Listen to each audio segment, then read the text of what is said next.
ನಮಸ್ಕಾರ. ನಾನು ಈ ದಿನ ಚಕ್ಲಿ ಮಾಡ್ಕೊಂಡು ಬಂದಿದ್ದೀನಿ. ಚಕ್ಲಿ ಅಂದರೆ ಕುರುಮ್ ಇದ್ದರೆ ಅದು ತುಂಬ ಟೇಸ್ಟು, ತುಂಬ ಲಘುವಾಗಿರಬಾರ್ದು.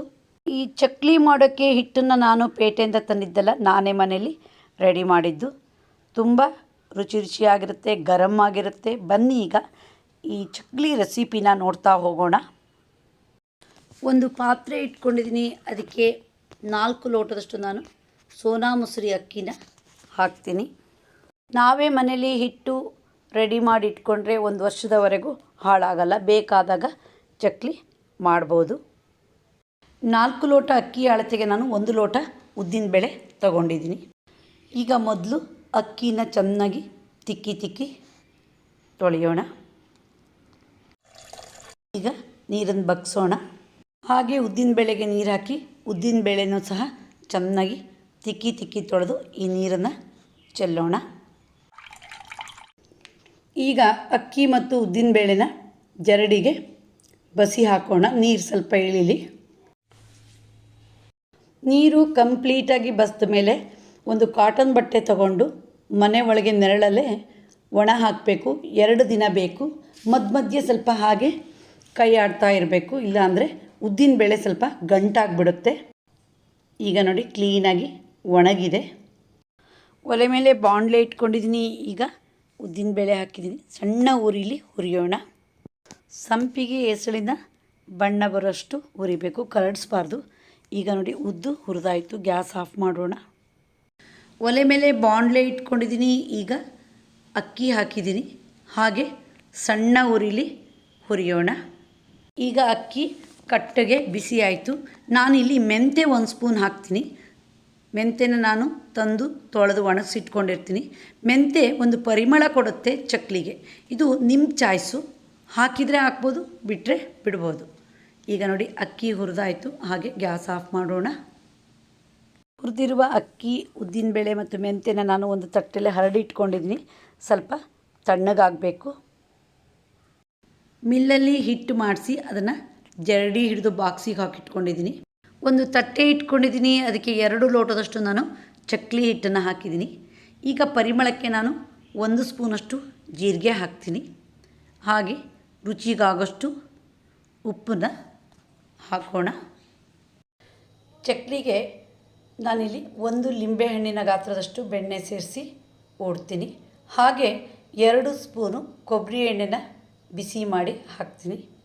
ಈಗ ಚೆನ್ನಾಗಿ ಮಿಕ್ಸ್ ಮಾಡೋಣ. ಈಗ ನಾನು 1 ಲೋಟದಲ್ಲಿ ನೀರು ಇಟ್ಕೊಂಡಿದ್ದೀನಿ. ಹಿಟ್ಟಿನ ಹದ ನೋಡ್ತಾ ನೀರು ಹಾಕಬೇಕು. ಒಂದೇ ಸರಿ ನೀರು ಹಾಕಬಾರ್ದು. ನೋಡಿ ಈಗ ಒಂದು ಸರಿ ನೀರು ಹಾಕಿ ಸ್ವಲ್ಪ ಕೂಡಿದ್ದೀನಿ. ಇನ್ನೊಂದು ಸ್ವಲ್ಪ ನೀರು ಬೇಕು, ಹಾಕೋಣ. ಈಗ ನೀರಿನ ಅಳತೆ ಹಾಕಿದ್ದು ಸಾಕು.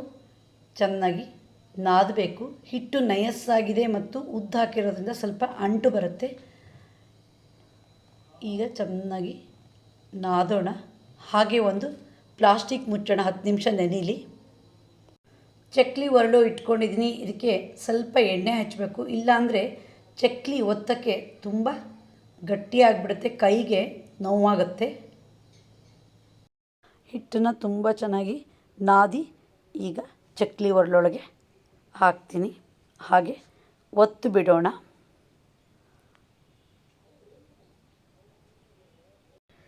ಈಗ ಚಕ್ಲಿನ ಒತ್ತೋಣ. ಚಕ್ಲಿ ಹಿಟ್ಟು ಕರೆಕ್ಟಾಗಿ ಹದವಾಗಿ ಅದನ್ನು ಚೆನ್ನಾಗಿ ನಾದಿದರೆ ಚಕ್ಲಿ ಒತ್ತಿದಾಗ ಎಳೆಗಳು ತುಂಡಾಗೋಲ್ಲ. ನೋಡಿ ಎಷ್ಟು ಚೆನ್ನಾಗಿ ಎಳೆಗಳು ಬರ್ತಾಯಿದೆ ಅಂತ. ಹಾಗೆ ಮಿಲ್ಲಿನಿಂದ ಹಿಟ್ಟು ಮಾಡಿಸ್ಕೊಂಡು ಬಂದ ತಕ್ಷಣ ಜರಡಿ ಹಿಡಿದ್ಬಿಡಬೇಕು. ಅದರಲ್ಲಿ ಒಂದು ಸಣ್ಣ ಅಕ್ಕಿ ಕಾಳಿದ್ರೂ ಸಹಿತ ಎಣ್ಣೆಗೆ ಹಾಕಿದ ತಕ್ಷಣ ಎಣ್ಣೆ ಸಿಡಿದು ಮುಖ ಎಲ್ಲ ಸುಟ್ಟೋಗೋ ಚಾನ್ಸಸ್ಸು ತುಂಬ ಇರುತ್ತೆ. ಈಗ ನೋಡಿ ಚಕ್ಲಿ ಒತ್ತಾಯಿತು. ನಂತರ ಕರಿಯೋಕ್ಕೆ ಎಣ್ಣೆ ರೆಡಿ ಮಾಡೋಣ. ಒಲೆ ಮೇಲೆ ಬಾಣಲೆ ಇಟ್ಟಿದ್ದೀನಿ. ಕೊಬ್ಬರಿ ಎಣ್ಣೆ ಹಾಕಿದ್ದೀನಿ ನಾನು. ಕೊಬ್ಬರಿ ಎಣ್ಣೆಲಿ ಕರೆದ್ರೆ ತುಂಬ ಟೇಸ್ಟು. ಎಣ್ಣೆ ಚೆನ್ನಾಗಿ ಕಾದಿದೆ. ಈಗ ಒತ್ತಿರೋ ಚಕ್ಲಿನ ಒಂದೊಂದನ್ನೇ ಹಾಕ್ತಾ ಬರೋಣ. ಸ್ವಲ್ಪ ಗ್ಯಾಪ್ ಬಿಟ್ಟು ಹಾಕಬೇಕು, ಆವಾಗ ಚೆನ್ನಾಗಿ ಬೇಯುತ್ತೆ.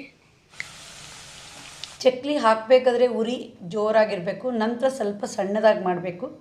ಆವಾಗ ಚಕ್ಲಿ ನಿಧಾನವಾಗಿ ಬೇಯುತ್ತೆ. ಇಲ್ಲಾಂದರೆ ಒಂದೇ ಸರಿ ಕೆಂಪಾಗಿ ಒಳಗಡೆ ಹಸಿ ಇದ್ಬಿಡುತ್ತೆ. ಈಗ ಒಂದು ಸರಿ ಮೊಗಚು ಹಾಕೋಣ. ಮೆಂತೆ ಇಲ್ಲಿ ಹಾಕಿರೋದ್ರಿಂದ ಚಕ್ಲಿ ಪರಿಮಳವೇ ಬೇರೆ ಥರ ಇರುತ್ತೆ. ಸ್ವಲ್ಪನೂ ನೋಡಿ ಎಣ್ಣೆ ಕುಡ್ದಿಲ್ಲ, ಎಷ್ಟಿದೆಯೋ ಅಷ್ಟೇ ಇದೆ ಎಣ್ಣೆ. ಈಗ ಗರಂ ಆಗ್ತಾ ಬಂತು, ಚಕ್ಲಿ ತೆಗೆಯೋಣ.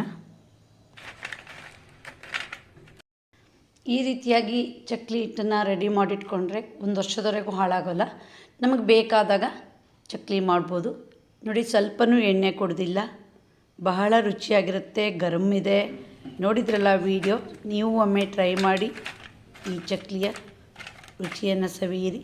ನಿಮಗೆ ಈ ವಿಡಿಯೋ ಇಷ್ಟ ಆದರೆ ಲೈಕ್ ಮಾಡಿ, ಶೇರ್ ಮಾಡಿ, ಸಬ್ಸ್ಕ್ರೈಬ್ ಮಾಡಿ. ಧನ್ಯವಾದಗಳು.